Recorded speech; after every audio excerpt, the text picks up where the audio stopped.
je suis Nawel Salah, je suis chargée de projet en recherche et innovation. Et donc je travaille à Oral Alsace. Nous avons 3 activités. Une activité de dialyse depuis plus de 50 ans, une activité d'hospitalisation à domicile depuis plus de 20 ans et un organisme de formation. Voilà. Et donc on fait partie aussi du réseau 3A Santé qui réunit Oral Alsace, Aqueduc dans la région Rhône-Alpes et AVOD donc au niveau de la région toulonnaise.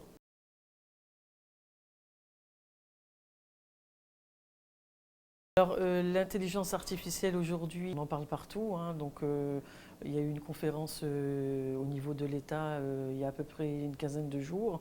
Moi, je m'y intéresse parce que voilà, au niveau de notre établissement, on développe des projets en télémédecine et de plus en plus, voilà, on entend l'intelligence artificielle, donc on se pose la question aussi sur l'intégration de l'intelligence artificielle à ces dispositifs médicaux numériques. Et donc j'ai commencé à participer à une conférence qui a été organisée par l'EREG, l'ARS et Pulsi au mois de décembre hein, sur l'éthique et l'IA, qui était fort intéressante. Et puis ben voilà, depuis Eurométropole organisait une rencontre économique sur l'IA. Et donc voilà, je trouvais que ça permettait aussi de compléter, on va dire, mes connaissances, hein, parce que je suis plus dans une démarche de benchmarking par rapport à ce sujet.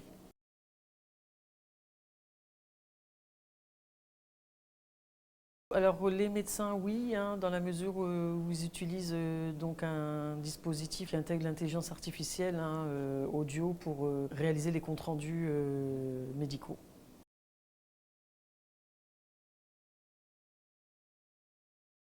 Les principaux défis pour ma part, hein, je pense que c'est on va dire l'appropriation par les médecins, par les professionnels de santé de manière générale. Je rejoins complètement ce que disait le professeur Cali, hein, c'est qu'il faut partir d'un besoin, il ne faut pas se dire l'IA c'est tendance, alors il faut qu'on le fasse. Je pense que voilà, c'est vraiment partir d'un besoin. Moi aussi, voilà, on est dans une démarche dans notre établissement qui a été certifié haute qualité des soins. Hein. Dans le prochain, ben, justement, référentiel, on parle, voilà, il y a 2 critères sur l'utilisation de l'intelligence artificielle dans l'établissement de santé, hein, donc à la fois sur l'aspect non médical et sur l'aspect médical. Donc voilà, c'est aussi dans cette dynamique-là qu'on s'y intéresse.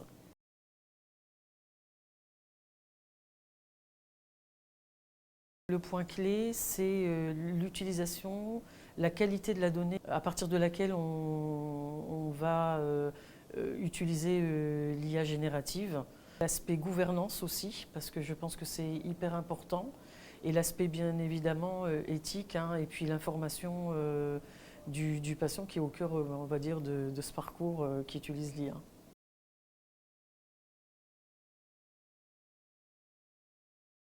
On s'est rencontrés sur LinkedIn et j'ai trouvé que voilà, j'avais eu la notification et je trouvais que c'était intéressant parce que ça permet effectivement du partage d'expérience. Hein. Aujourd'hui, le programme était fort intéressant parce qu'on avait vraiment un tissu assez multidisciplinaire qui nous a montré un petit peu autant sur le versant utilisateur de l'IA, le chercheur, l'aspect organisationnel aussi, le pharmacien.